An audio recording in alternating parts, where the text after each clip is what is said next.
Hello viewers, my name is Tarla Marchand.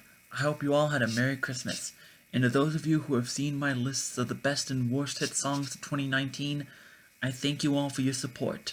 I am hoping that I'll get to be on the radar of the major music critics that I watch and enjoy content from going into this new decade, but I guess I have to start small, and it does make me feel good to know that I do have an audience. Today, as promised, I'm going to get back to the business of reviewing the music of years past, continuing with 1986.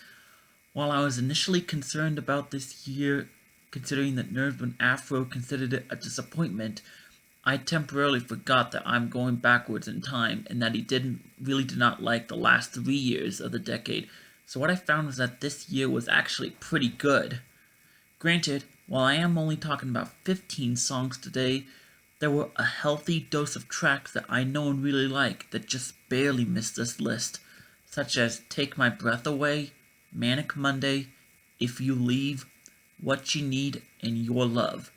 And there were also the pretty strong R&B tracks that just missed the 8 out of 10 threshold for me, from artists like Anita Baker to Sade. In other words, if I were to allow songs that were 7 out of 10s onto this list, there very well could have been 20 songs that I would be talking about today. This is leaving me pretty excited for what 1985 has to offer, as it is considered one of the textbook years of the 80s. But for now, my regretted omission from 1987 is a song that I initially thought was too weird for my best list, but now I regret leaving it off, namely Everybody Have Fun Tonight. Okay, now the 5 honorable mentions.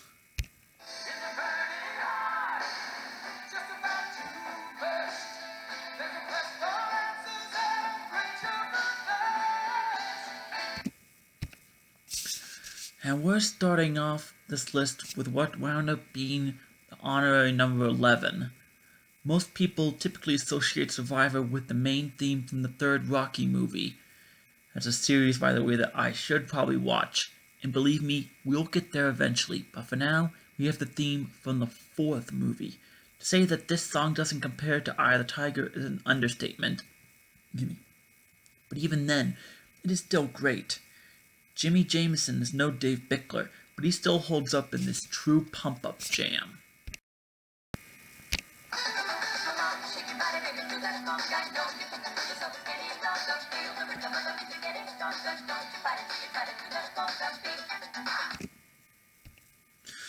Once I started seeing Gloria Estefan appearing on year-end lists, starting with the very early 90s lists, I was initially excited since I knew that this song was from her, and I was expecting big things from her and her group.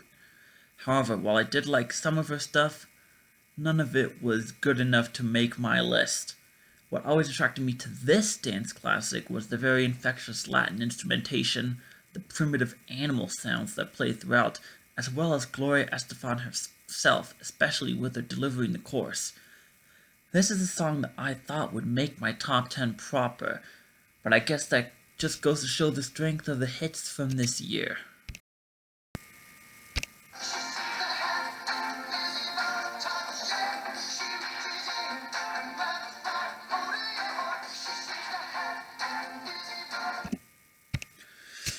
"1986 was a point in time where Phil Collins' band Genesis reached their commercial peak, and the title track from that year's album was the most successful of their hits, reaching number 1.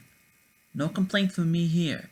When it comes to songs that involve the English musician singing about intriguing lovers, this song is nowhere near my favorite one, hint hint, but driven by a very infectious guitar lick from Mike Rutherford. By the way, his side project Mike and the Mechanics also had a pretty good 1986, with Silent Running being yet another song that just missed this list.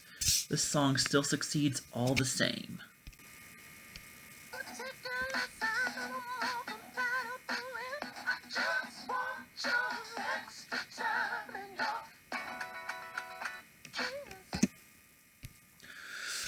Oh boy, this could be quite controversial, placing this Prince song as only an honorable mention. Again, the strength of the songs that actually made my top 10 was just too much for this to overcome. Driven by a very light but instantly memorable funk guitar hook along with crazy vocals from the man himself, The song has rightfully earned its place in history as a classic. By the way, if this video is out a couple days late, this song is more likely than not the reason why, because I've noticed that the Prince estate really seems to be picky about allowing his music to be used in other videos. We will get to one more potentially contentious placement in a bit. Well, in a bit, I mean right now.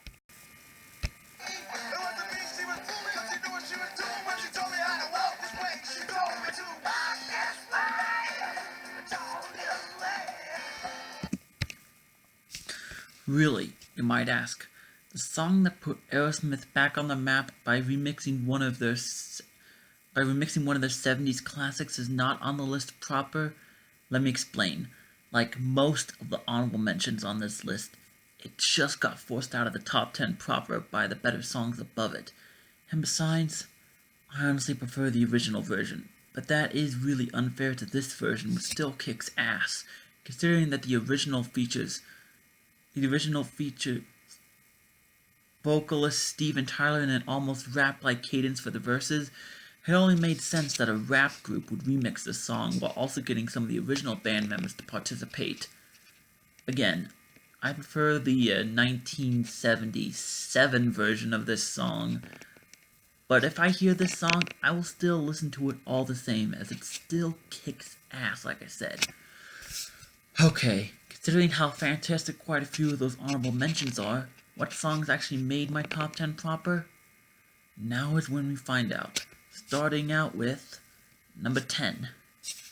This entry here is proof that you don't need to have very extravagant instrumentation or bombastic vocals for me to like a song.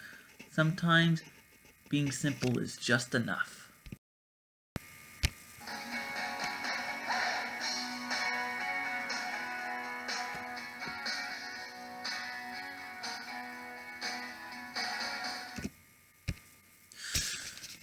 I mean, how do you get simpler than just a standard acoustic guitar riff to drive forward a song that arguably doesn't even have a chorus?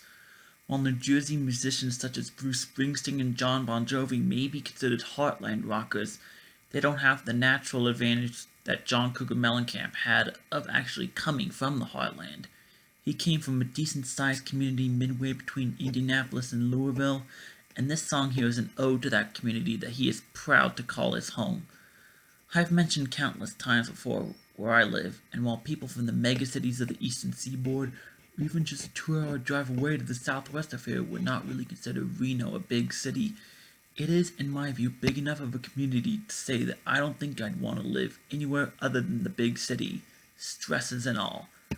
But I can still very much respect those who appreciate the small town lifestyle, especially when they rep their communities like this. Number 9. Okay, this next entry is a special one for a reason that most people might not appreciate. I've mentioned that not many musicians tend to come from the Reno area, however the city isn't completely foreign to the world of popular music. Beck referenced the city in his smash hit Loser, and the venue where the basketball team for the University of Nevada, located in Reno by the way, where they play, is featured in this entry's music video.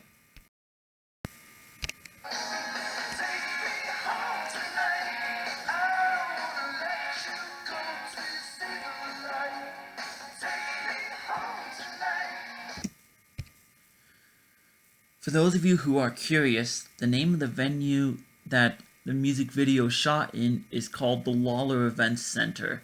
Like I said, it's where the basketball team for the University of Nevada plays, and it's also a place where the Washoe County School District hosts high school graduations.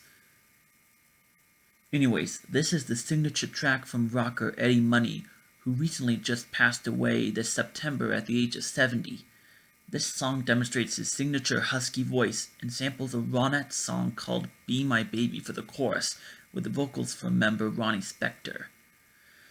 This is just a song that because of its history gets played a lot in Reno, and as a result, I've grown to like this song quite a bit over the years. If you don't care for this as much as I do, I can understand that. But let me have this one, please. Number 8. Alright, what do we have next? Another song from the late Robert Palmer.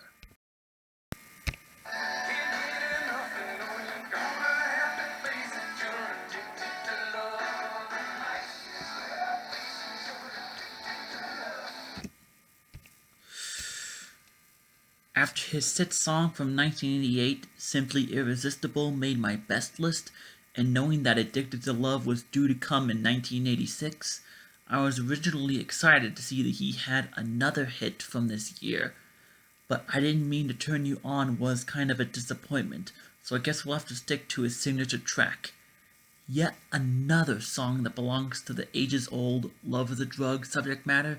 This song is propped up by really fuzzy guitars that create a really groovy tune. You can bet that if I were to hear this song while out and about, I'd be very pleased, since I hope I don't have to explain this any further why this song is awesome. Number 7. Okay, this actually surprised me at how low on this list the song was. I mean, once you figure out what song I'm talking about, you'll most likely agree with me instantaneously.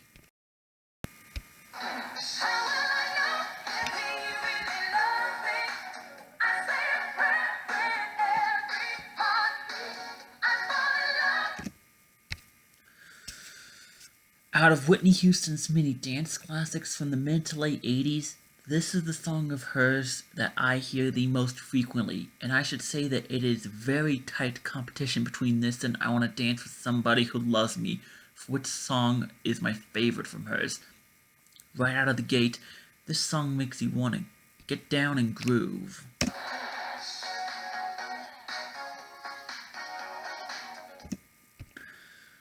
And that's before Whitney even comes in with her powerhouse vocals that have always been her strong suit. While this may be the only Whitney song that makes this list, it is not the only track here that she has been involved with to some degree. We'll get to it in a bit, but for now, number 6. Actually, in a bit is right now.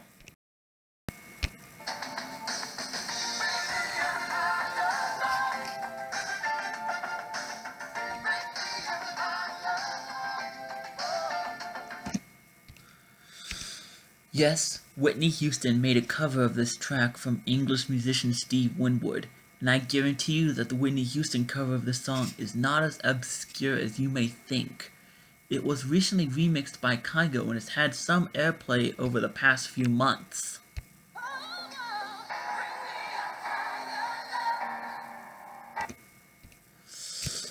But anyways, I think it is fair to say that the original is the superior version. As a side note, this song and the next 2 in this list are songs featured in the radio stations of Grand Theft Auto V, which is where my main exposure to this particular song comes from. This is yet another example of a song that I can really enjoy despite not being a truly religious person. I mean, with a song title called Higher Love, there has to be some spiritual connotations to the lyrics, and that is exactly what you get, not only with the lyrics, but also in the delivery of the chorus, which has gospel-like backing vocals. This is from Chaka Khan, who was also originally involved in Addicted to Love earlier in this list. This is some fantastic stuff right here. Number 5. Okay, here's a bit of a hypothetical for you all. How many songs can you think of that mix synth-pop and hip-hop together well? Well, my number 5 entry is one such example, and as you can tell from this being a best of video, one done very well.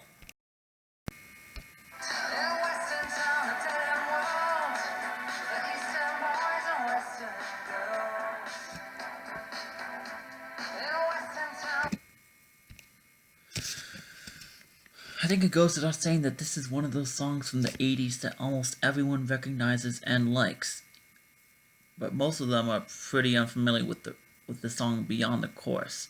For those of you who may still be in the dark on this one, this is a very catchy synth-pop track from the UK about the socio-economic divide between the lower-class eastern and upper-class western parts of the city of London. What makes this song all the more intriguing is its almost rap-like flow throughout the verses.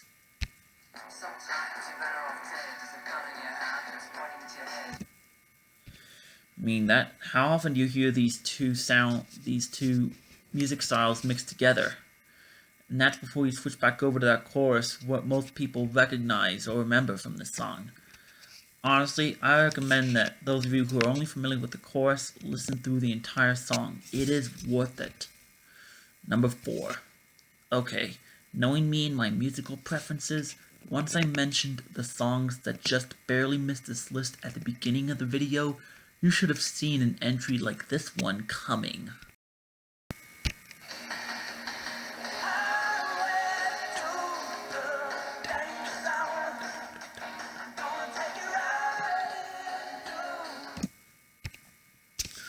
One thing that I'm starting to find with a lot of the songs on these lists is that they belong to soundtracks to films that I probably need to watch. This song is, I'm pretty sure as all of you know, a soundtrack song for the Tom Cruise movie Tom Gun, which I hear that they're making a remake. Is it a remake or a sequel coming out this new year? Along with Berlin's Take My Breath Away, also from that movie, this is a song that I hear very frequently, and I can't tell you how excited I am that this song exists. I'm pretty sure you all recognize this, but Kenny Loggins seems to be the go-to guy for making memorable soundtrack songs from the 80s. He was featured among some of the movies that he provided soundtrack hits for included I'm Alright for Caddyshack and, of course, Footloose, which we will get to eventually. But for this, the rock and instrumentation makes this a phenomenal song to listen to whether I'm flying on a plane like Tom Cruise in the fighter jets of Top Gun, or more likely when I'm on the road for vacation. It's just a feel-good song anywhere I am. Number 3. Okay, this is a song that I know gets played very frequently in Reno, but this is a song that I would always skip because its intro reminded me of a song that I would rather listen to. When I decided to listen through this song completely, boy did I discover how much of a huge mistake that was on my part.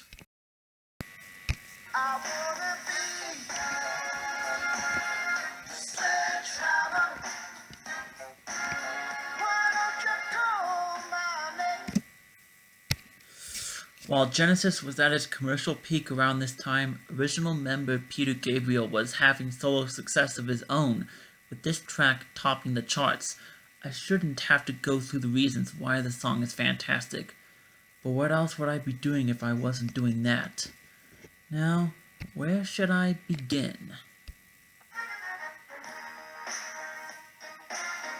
Well, start off with, we have those infectious horns to open up the song, and that play throughout. Let's see, what else is there?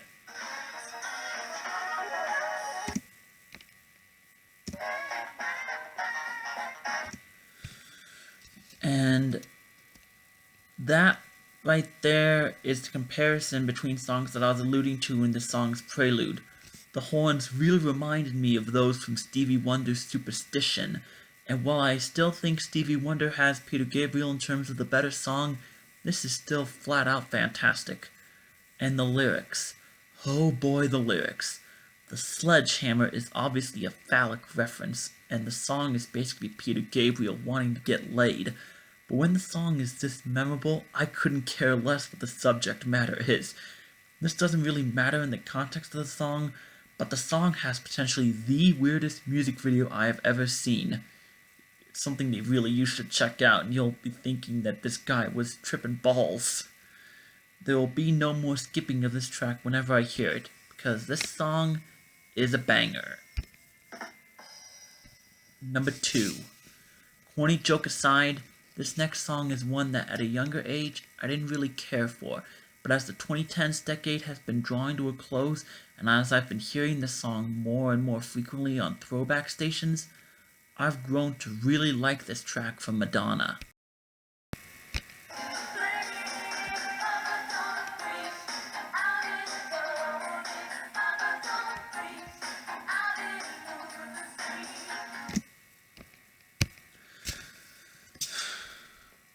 I consider this yet another entry in the list of songs that have what I call false intros.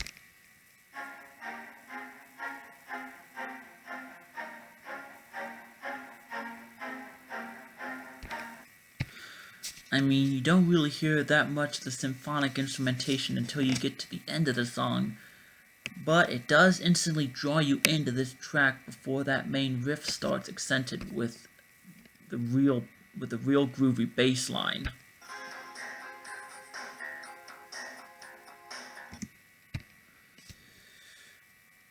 Over the years, this has grown into one of my favorites from the 80s superstar, but not quite my favorite. We'll get there eventually, but for now, let's shift over to the lyrical content. Here, Madonna finds herself pregnant with her boyfriend's child, and this eventually leads to her having to tell her friends and family the news. Her father is clearly not happy, but Madonna is adamant that she is going to keep the child, despite concerns that she hasn't enjoyed life enough before deciding to potentially put everything on hold for 18 years. What I really like about this song is the maturity that she is showing throughout the whole ordeal, and this song very nearly topped my list. However, it fell just short to number 1.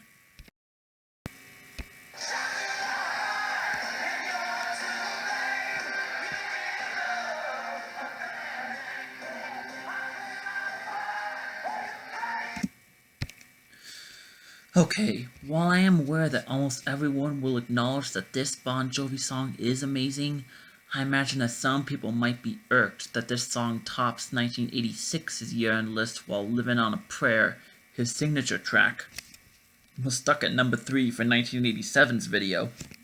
I'll address that in a bit. For now, can't we all just acknowledge that this song flat out rocks? I mean, you don't get any time to prepare at the beginning as that first chorus just comes at you.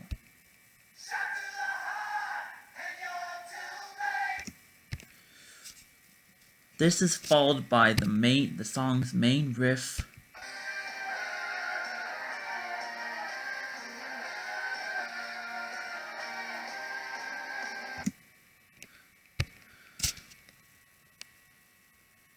We then have the very descriptive lyrics about heartbreak and that guitar solo.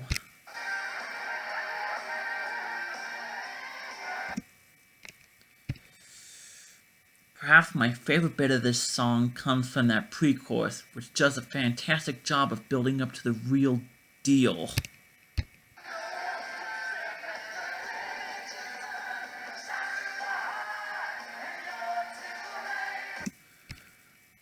I mean, Jon Bon Jovi's vocal performance accented with those drums really makes for quite the crescendo. Now I'll address the potential eyebrows. This is where I tell you not to just look at list positions when possibly comparing two songs from the same artist on different year-end lists. If this song were on the same year-end list as Living on a Prayer, this song would be below that classic.